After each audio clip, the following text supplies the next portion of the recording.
peeps, it's Alex the Name Mentor, and welcome to the Names and Coffee podcast.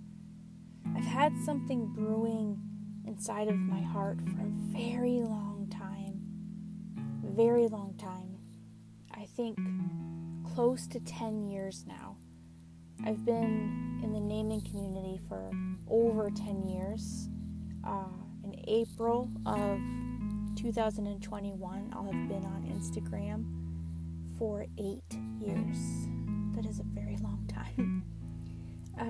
Before Instagram, I got caught up in the excitement and the knowledge and the accumulation of names and name fashion.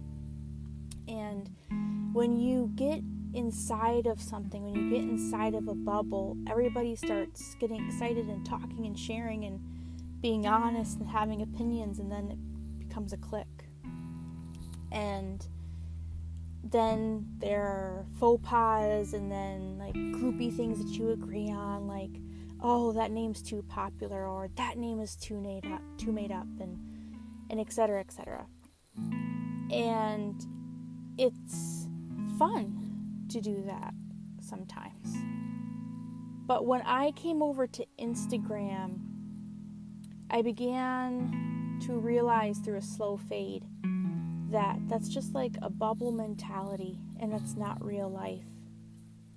And talking to a lot of women, I've talked to thousands of women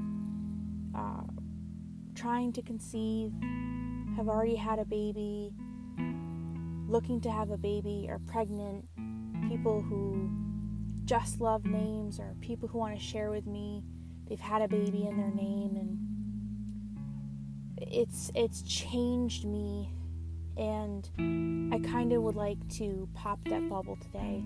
I think that this is very important. If you are a naming source, I would ask that you would please listen to this podcast, because I think that this is incredibly important. I've heard a cry. If you've gained wisdom in an area and you believe that you now have the corner on that something, your wisdom is toxic. It's possible to be both wise and irreverent. The way we talk to and about each other is more important than knowledge. What you share with the world should be an empowering truth that doesn't gut the people listening. I'm fascinated that even in this community, we all have different opinions and beliefs and lives.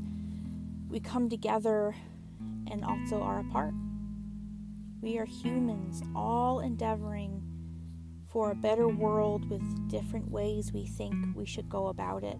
And within all that mix is the rally cry, the human connection. When someone is hurting, I see hearts dropping, everything and gathering. It's a life-changing human experience. It makes the depths of me awestruck at this. When I hear the cry and the women surround, that is where I want to be. That is the voice that I want championed. No more bubble. No more bubble. I've heard the cry. I've seen the wound. I decided I would change it in my connections, in my own connections. I've not been perfect, but I have been passionate. I've guarded my space so closely, and it's shaped everything I do in my corner of this world. I've heard the cry. I've cried myself, and I've seen the rally cry, and that is a million times more life-changing than insensitive opinion.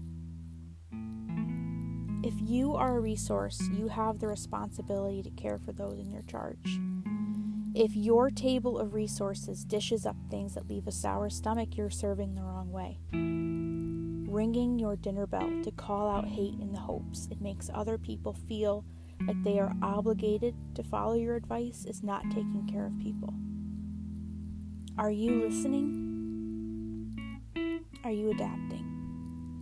Are you channeling your years of wisdom into palatable ways to help hurting women or women in emotional struggle? Do you remember the demographic looking into names as mostly mothers and mothers-to-be who constantly have to face criticism and compromise? What is the point of your platform if it doesn't cater to the heart of the matter? It's time. It's time to do better.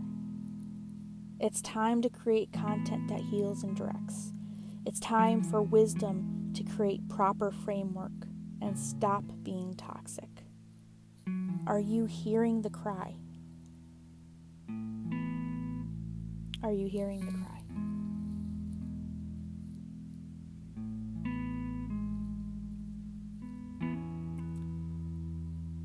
Are you hearing the cry?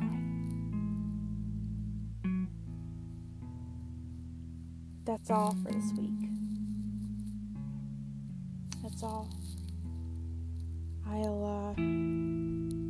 I'll talk to you on the next podcast, but please consider my thoughts.